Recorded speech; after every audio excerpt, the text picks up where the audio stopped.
ఆయన నీ కోసం అన్నంతా కోల్పోయారు. ఒక్కసారి ఆఫీస్కి వస్తే నీ రియాక్షన్ ఇదా? చాలు సార్, చాలు. నాకు తెలిసి వచ్చింది. నన్ను క్షమించండి. క్షమించాల్సింది నేనే కాదు, మీ నాన్న. క్షమించండి నాన్న. నువ్వు ఎన్నిసార్లు ఫోన్ చేసినా నేను లిఫ్ట్ చేయలేదు. నన్ను క్షమించు.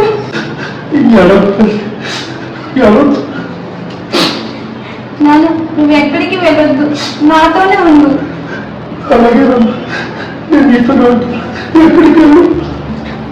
పుష్ప, ఈ రోజు చదివిస్తున్నాను. మీ నాన్న సిటీ అంతా చూపించు.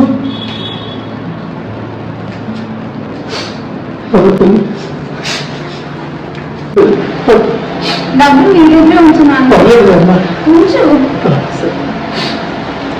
తల్లిదండ్రులు పిల్లల్ని కష్టపడి పెంచుతారు, కానీ ఆ పిల్లలు గొప్పవారైతే తల్లిదండ్రుల కష్టాన్ని మర్చిపోతున్నారు.